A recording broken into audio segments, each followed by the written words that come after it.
The Tom Woods Show, episode 712. Prepare to set fire to the index card of allowable opinion. Your daily dose of liberty education starts here. The Tom Woods Show. If you're a homeschooling parent and you're tired of running yourself ragged, then check out the self-taught Ron Paul curriculum. And check it out through my special link where you get 3 free bonuses totaling $160. My special link? RonPaulHomeschool.com. Hey everybody, Tom Woods here, talking about Mars today. Not only the exploration, but the possible settlement of Mars. You do find people advocating this, so I thought I would talk to one of them about it. And the person I've chosen is Dr. Robert Zubrin, who is the founder and president of the Mars Society, which you can visit at marssociety.org. He's the author of many books. The one that's most relevant to our conversation today is The Case for Mars, the plan to settle the red planet, and why we must. Dr. Zubrin holds a PhD in nuclear engineering from the University of Washington, and he holds other degrees in aeronautics and astronautics and mathematics. Dr. Zubrin, welcome back to the show. Thanks for having me. I don't remember how many episodes ago, many episodes ago in the past that I had you on, but we got to discuss Mars only toward the end of the episode, and I had people begging me to bring you back on to finish that conversation. So I'm afraid I am going to have to ask you a few things you've been asked a million times before. I like to avoid that on the show, but it's sort of unavoidable. The first question that you probably get is why? Why Mars? It seems not like the most hospitable place in the world, so why Mars? Well, there's 3 reasons to send people to Mars. One is for the science, to find out if there's life on Mars, because if there ever was, it means life is abundant in the universe.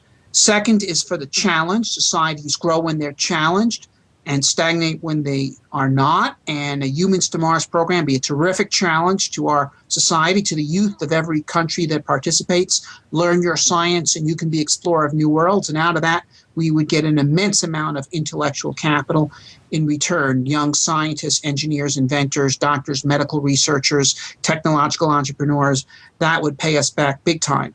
But finally, there is the future. Mars is the closest planet that has on it all the resources needed for life and therefore human settlement. And if we can do what we can do in our time, which is establish that first little Plymouth Rock human settlement on Mars, then 500 years from now, there will not only be new branches of human civilization on Mars, but on thousands of planets orbiting stars in this region of the galaxy. We will have transformed humanity into a spacefaring species with an open frontier and infinite prospects before it. And there can be nothing more valuable than that. And I will have to say that just as Americans today, when we look back to Columbus's time, do not consider all the court intrigues in Europe of that time as being of anything like the importance of Columbus's voyage.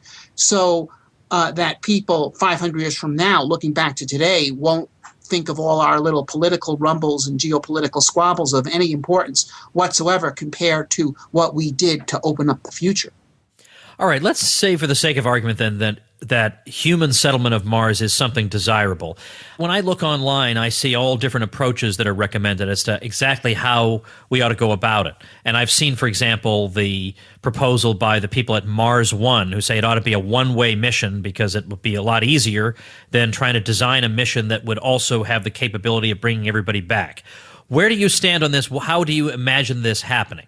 Well, I believe that the first human missions to Mars will be round-trip missions, that we will do reconnaissances first, and then we will identify the best places for permanent settlement, and then people will go to Mars one way. With respect to Mars One, the problem with Mars One is not the one-way mission plan. A one-way mission plan is, in principle, okay if you're prepared to follow it up with reinforcing missions. Now, do you want to do the one-way mission as a settlement mission, not a suicide mission? And the problem with Mars One is they don't have the resources to do even one mission, let alone an unopened string of missions. You're certainly not going to fund that with a reality television show. So I don't think that the one-way mission is intrinsically bad, but you've got to be prepared to carry it out. It can't be a one-off. A one-way mission has got to be a settlement program. I want to talk about funding this a little bit later. Let's talk about the kinds of scientific objections or just physical limitations, for physical challenges that you would face that no doubt are raised again and again when you talk about the settlement of Mars. The first, I'll just say a few of them. One would be the temperature. One would be the atmosphere is unbreathable. One would be gravity is different there from what human beings are accustomed to. And one would be radiation levels. Now, why collectively is this does this not put the kibosh on the whole thing? Well, it kind of puts the kibosh on the whole thing in the same way as a 10-year-old's argument that 5 inches of snow clearly makes it impossible to go to school. That is, if you're looking for reasons why you can't do what you don't want to do, it's easy to come up with them. And I have to say, there's a lot of people in the space establishment and NASA, and parts of NASA anyway, who have been looking for a snow day with respect to Mars and seek to take every difficulty and claim that it's a showstopper. But they're not. The radiation that an astronaut would get flying one way to Mars is the same as Kelly, the astronaut who just spent a year at the space station, actually got at the space station, because the radiation rates at the space station, the cosmic ray radiation dose rates, are 50% that of interplanetary space. And frankly, if you calculate the radiation dose you would get on the whole round trip, it represents about a 1% risk of getting cancer at some point later in your life. That compares to a smoking habit, which is about a 20% risk. So actually, if we recruited the Mars crew out of smokers and sent them to Mars without their tobacco, we'd be substantially reducing their chance of getting cancer. Ailments that have been identified, I just saw an article today about T cells being less developed in space flight. That is inaccurate. It is less developed in zero gravity, but we can rotate the spacecraft and create artificial gravity for the crew, and there is natural gravity on Mars. You can just run down the list here, and some of these are concerns, but they're all well within our capacity to solve these issues. What would my life be like, though, on Mars? I mean, in a way, it's like asking, what was it like for the people who settled the Americas? They come to a wilderness and they somehow have to create a civilization out of it. It seems overwhelming. Well, okay, you're talking about life as a Martian settler as opposed to as an explorer on the first mission or two? Yeah, I guess so. All right. Well, certainly on the Explorer, going there on the first several missions, it'll be an absolutely fascinating life of going out and exploring a new world. In terms of life at an actual Martian settlement, it would be hard in some ways, but extremely rewarding in others. I was several times asked, how bad it would be to the children of Martian settlers to have to live in this frontier, working, helping the parents around the greenhouse, or in the shop and so forth. And I think of Laura Ingalls Wilder and The House on the Prairie. And did she have an impoverished life, childhood, because she had to help out around the farm instead of, living in Philadelphia and going to plays in the opera? I don't think so. I think it's a different life. I think it would be an extremely rewarding life to be part of a settlement that is pioneering the Martian frontier. What are we talking about in terms of money, let's say just for the initial exploration? Forget about long-term settlement. How much money is contemplated for something like this? Well, this all depends how you do it. When NASA comes up with plans that are not really plans to go to Mars, but plans to use the Mars mission as an excuse to justify every program they can imagine that they would like to have an excuse to fund, you can come up with hundreds of billions of dollars. When we designed My Mars Direct plan, which involved a much more streamlined approach to going to Mars, where we were not trying to use the mission as an excuse for spending money, but we were spending money in order to get the mission done. but nevertheless doing it within the NASA kind of world of doing things, we came up with cost estimates for the program on the order of $30 billion. If you did this outside of the government world, I believe it could be done for under $10 billion. Okay, what would be the I mean, I know you and I are both free market people, so I can guess at why there'd be such a difference, but fill in the blanks for me. Help me understand why the difference would be so great. Okay, so you understand the difference between the first alternative, where you're doing things in order to spend money rather than spending money in order to do things, why that might cost more. That's like having your company run by your vendors, all right? Okay, so that's where you get these gigantic cost estimates.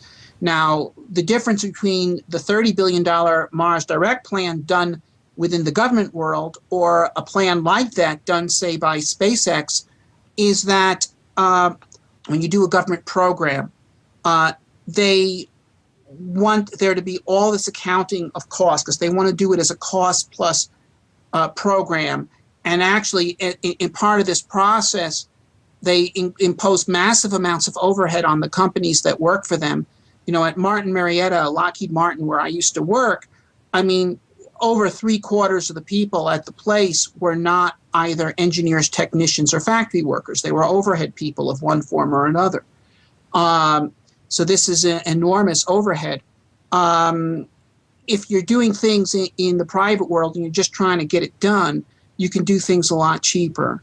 And, you know, we see this in military procurement as well. You've heard the horror stories about the $700 hammers, toilet bowl seats, or whatever. And it's all because of this immense bureaucracy piling over. Right. But then what they come back with is they say, yeah, no doubt there are all these horrors, but when you're dealing with something on such a staggering scale, nobody else can provide the funding except the state. So likewise with Mars, where would the money come from? Well, okay, if you say it has to come from the government, what you should do is instead of having the government oversee the program and impose all these requirements and kind of try to co-design the system with the vendor, you should just say to someone like Elon Musk, look, Elon, this is what we want. We want a heavy lift launch vehicle. It's got to be able to lift 100 tons to low Earth orbit. And we're willing to pay $5 billion to develop it, and it has to be able to do recurring flights at no more than $300 million each. Okay? And in fact, we're going to put that up for bids. Lockheed Martin, you can bid on this too. Do it any way you like, but get it done within those numbers. Numbers that are beyond those will be considered non-responsive. That is cost numbers. And you better believe you would get bids. Okay? Let us do it our way. Don't get in our hair, and we will deliver it to you for that price. And don't complain if it costs us much less than that, so we can go laughing to the bank because you're giving us $5 billion to develop a heavy lift launch system. If we can develop it for $3 billion, that's, you know, our good luck. If it costs more than $5 billion, we'll pay the difference. Okay, as opposed to, you know, the Augustine Commission came up with their own estimate on how to develop a heavy lift launch vehicle. This was for the Bush Moon program. And they said, well, it will take at least 12 years, and we want to fund it at $3 billion a year, so that's $36 billion. Musk went in there and he said he'd do it for $2.5 billion. They said, get lost. So there's a difference between whether you're running a program in order to fill in people's time cards, that is to keep them employed, or whether you're just saying, I've got this much to spend. If you can provide this for this much, I'll buy it from you. No questions asked as to how you did it. Just do it. And so if they took the Mars mission and if they cut it up into chunks in terms of the major hardware elements, the heavy lift launch vehicle is the biggest single one. And certainly $5 billion would do it. The Dragon already exists as the capsule. The space habitat element, $1 billion. A Mars lander and ascent vehicle, $3 or $4 billion. And then a couple of miscellaneous items, spacesuits, surface reactors, so forth, $1 billion or $2 billion. And you've got yourself a $12 billion Humans to Mars program. This is how you could do it. And you could do it easily within the next 2 terms of the next administration. All right, let's look farther out into the future then. Let's imagine that it becomes possible to have not just exploratory missions, but large-scale settlement taking place. How many people do you envision going there, let's say, in a first wave? Well, the first human mission to Mars might be 4, 5, 6 people. And we do a number of reconnaissance missions with crews of that size. Then the first settlement crew is that many people, and then the next mission they set up greenhouses and other installations, so you start producing a harvest in advance of the arrival of larger numbers of people. Okay, so then maybe the next mission opportunity, you send out 8 people, and then they build more infrastructure to prepare for the colonists to follow them, and then 20 and 40 and so forth. That's how you do it. When the Mormons went west, they would stop, they would plant a field, and they would move on, and the next wagon train that came by would harvest it, what had been planted before them. And that's sort of the idea. Okay, so then at some point, I guess the idea would be that well into the future, the settlement becomes self-sustaining, just like any civilization. Eventually doesn't require any further subsidy, it becomes self-sustaining. But between now and getting there, it seems like it would be a much larger expenditure than just the relatively small amounts you're talking about for exploration. Well, yes, although the development is a substantial cost here, and that would be done up front as part of the exploration program. I believe, if you put in, order of $10 billion or even 20 to develop all the hardware for the exploration program, you do that over 10 years, that's $2 billion a year, that's 12% of NASA's budget. I believe as long as we have a space program, it would be reasonable to have 12% of it spent on actually exploring space. And then if you then continue that, with a couple of billion a year like that, you could fly a mission or two every 2 years. You can go to Mars every 2 years. The launch window is every other year. And you could keep doing that, and basically spending 10% of NASA's budget or so, we could build a human Mars settlement. All right, let me put it this way. There are a lot of things that people on the political left want to do with money that I think is not helpful and not useful, and it's not anything I would spend my money on. And I think if we had the money back, we could make our lives a lot more comfortable. But couldn't somebody just as easily say to you that if there's a real benefit to settling Mars, somebody will figure it out. Some entrepreneur will make it work. If government has to be involved, this is a reflection of the fact that there is not adequate demand for this, and we're simply diverting a huge amount of resources that could be used to make our lives more comfortable here on Earth. Well, as the political left would be glad to point out to you, there are certain important social functions that the government does that wouldn't have been done by private money. The building of the interstate highway system, for example, the building of the whole national aviation system, the electrification of much of the country, the public school system, So I'm not sure. I think that's I can argue with you about that. I'm not sure that's had such great results. I mean, are you impressed by? You see a lot of great budding scientists coming out of that system, original thinkers coming out of there. I think there's many flaws with it, but if you take 2 steps back and look at the project as a whole, it's been a phenomenal success. America is 4% of the world's population. We produce 50% of the world's inventions, and the vast majority of those inventors are products of the public school system. Yeah, but we won World War II with graduates of the public school Sure, system. but these are people who would have been smart no matter what. These are people who would have been smart no matter what. I'm just telling you that, look, I got a lot of complaints about the public school system. Don't get me wrong, Tom, okay? But universal public education has been an enormous success, and every developed country has it for that reason. And you can't be a developed country without it. But they say the same thing about national health care. I mean, at some point, you have to hit back. Okay, well, perhaps, but the there is a problem there, which is that, well, national health care or even, frankly, health insurance puts no is antithetical to cost controls on the system. Right. But we're getting off topic here. Right. Okay. I guess what I want to know is why. How do you defend this against? Let me just say this. Okay. Columbus, Lewis and Clark, these first missions, they were both funded by governments. All right. And it was afterwards that you found out what the benefits were that private money went that way. Now, first of all, you brought up the issue of the political left. Now, the political left is not opposed to governments taking initiatives, but they do have certain different ideas than Humans to Mars associated with how they would like the government to go. Okay?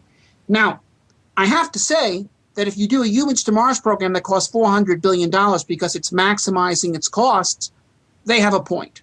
That is abuse of taxpayer money. All right?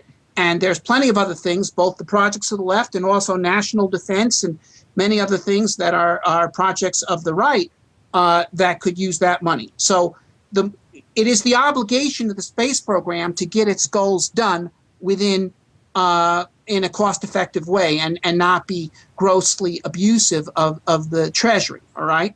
But if we do reduce this now to this, 10, 20, $30 billion, the cost of a small to medium-sized military procurement, and we look at what we're getting out of it, okay, we're getting a new world. We're getting a chance to put our stamp on the future. I mean, look, you and I speak English. Okay, your name is Anglo-Saxon. Perhaps your ancestors came from England. My name is Russian. Mine did not. But we're speaking English here, and all these other people are speaking English, and people all over the world are speaking English because the English went forth from England and put their stamp on the world. If the English had stayed home in England, then it would be a dialect like Serbian right now that would be spoken in a corner of some island somewhere, and no one else would know about it, and no one else would know about Shakespeare or the King James Bible or any of that. And or Magna Carta, more importantly. And so there's that. And then as far as, look, okay, let me talk to the left right now. Okay, you're concerned about education. Well, do you think we're improving American education by testing the kids to death with standardized tests? I don't think so, and I know plenty of public school teachers who think this is pure nonsense too. Common Core, massive standardized tests, the rest is just bullshit, okay? But what did Sputnik and Apollo do for American education? It inspired millions of young people to go into science and engineering. We doubled our number of science graduates during the 1960s because of Apollo. And in this day and age where science and engineering is open not just to boys but to girls, the effect on education would be much greater than it was in the 60s. You cannot, look, I was actually a school teacher myself for 7 years before I became an engineer, and I taught in good schools and bad schools and in between schools. And my takeaway from that experience was anybody can teach kids who want to learn, and nobody can teach kids who don't want to learn. So how do you get kids that want to learn? You got to create the environment. And if we say this is a nation that is pioneering the future out in space, you're going to get millions of kids that want to learn. And that may well be, and I love to see kids who want to learn. That's fantastic. I just want to know how you – it seems like I could just come at you and say, this sounds like a project where scientists are saying, look, we think this would be really cool, so therefore we're entitled to your money, and we think our project is more important than what you would spend your money on. And that just sounds like the left to me. Well, everybody in every area tends to prefer their own business, okay? But the fact is, I think this is strongly justifiable. I think it is justifiable in terms of mobilizing our technical capabilities, in terms of massively increasing our scientific and engineering intellectual capital in this country, which, by the way, is that and our other intellectual capital, that's where our wealth comes from. Our wealth comes from the creation of new inventions, new ideas that lead to new industries, as well as, new medical cures. You want to improve public health? Well, find the cures and so forth. And So the creation of intellectual capital that this would result in itself would massively repay the cost of the program. Just as, I mean, look, who do you think built Silicon Valley? Who were these 40-year-old technological entrepreneurs of the 1990s? They were the children of Apollo. They were the 10 and 12-year-old little boy mad scientists making rocket fuel in the basement in the 1960s. That's who they were. Okay. Now, you know, I happen to be a little different than most of those guys. I was one of them in that I actually ended up doing space. But the rest of them went out and did computers. The rest of them went out and did biotechnology. They did all kinds of stuff that has benefited us in any number of ways, you know. So you want to advance science and technology, which is the core to advancing our living standards and improving our national defense and our health. Well, create intellectual capital, and there is no more powerful way to do it than this. One other thing, is it possible, I mean, can you imagine getting to a point where this kind of project could be handled with private money? Well, sure, because I believe that once people become established on Mars, okay, well, first of all, what will happen is, first we're going to become self-sufficient in bulk goods, things like food. We don't want to import food from Earth. We can grow food on Mars. We can make steel on Mars, okay? Mars is red because it's very rich in iron oxide, okay? So we can make steel, we can make glass, we can make ceramics, bricks, plastics. There's carbon on Mars, unlike the moon, and so forth. So we can make all these bulk goods, and we can make a variety of other things. Now, as the level of craft and industry advances on Mars, you're going to be reduced to only having to import rather specialty items, you know, computer chips and so forth, which require a larger division of labor, but which don't weigh very much. So the cost of transport is way down. On the other hand, what you're going to have on Mars is a group of technologically adept people in a frontier environment where they're forced to innovate and free to innovate. And they're going to make inventions for themselves. They're going to have enormous value back on Earth. For example, since their agriculture is going to be greenhouse agriculture, they're going to have a tremendous incentive to maximize the production of every square yard of land in those greenhouses. So they're going to go in for genetic engineering. They're not going to let any kooks hold them back saying, oh, we're afraid of killer tomatoes escaping out of your greenhouse. You know, they're going to do this, and these inventions, which will benefit them, can be licensed on Earth and will produce income on Earth that they can use to pay for their their imports. But furthermore, will greatly advance life on Earth. You know, 19th century America, we had a tremendous labor shortage here. Okay, that's one reason why it was so attractive to immigrants, because pay rates were higher. But at the same time, that put a tremendous incentive here on manufacturers, for example, to come up with inventions, labor-saving machinery. So we became the nation of invention. We, you know, picked up from the British, and we started driving the Industrial Revolution like nobody's business. And that created our great standard of living, but it's what has uplifted the world. You know, first Europe and Japan, and now even China and India are coming out of poverty because of those inventions made by the frontier society that had to make them. Well, I mean, I do understand there is this crossover argument that you can make from military technology and a lot of government investment. My initial response to it is just that I think a lot of these are things that would have been invented anyway, and they would have been invented at the pace society wants them to be invented. We might have been able to invent the iPod in 1900, but at what cost? I think the American railway system probably was premature. It wound up going bankrupt. There were all kinds of problems.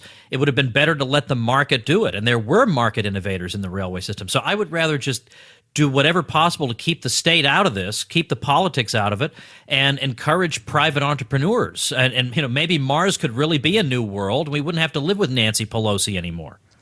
Well, I just think that sometimes you got to plant the seeds. Sometimes you know, the government's got to take the first step. Frankly, if we didn't have government involved in rocketry, we would probably be living under Soviet rule right now. So, you know, one cannot be an anarchist in a world in which there are governments. You know, look, there's a difference between government taking a constructive, creative role and government taking a destructive, restrictive role. I mean, the problem with government is not that sometimes it does some great projects like, development of atomic energy or the development of rocketry or, frankly, jet airplanes. The problem is government when it's used as an element of, hyper-regulation, making it impossible to set up new industries or even build buildings.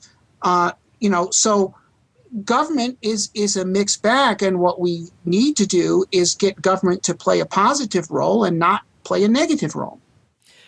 Tell us about the major book that you wrote on this subject, The Case for Mars. What are people going to get in that book? I'm linking to it at tomwoods.com/712, today's page.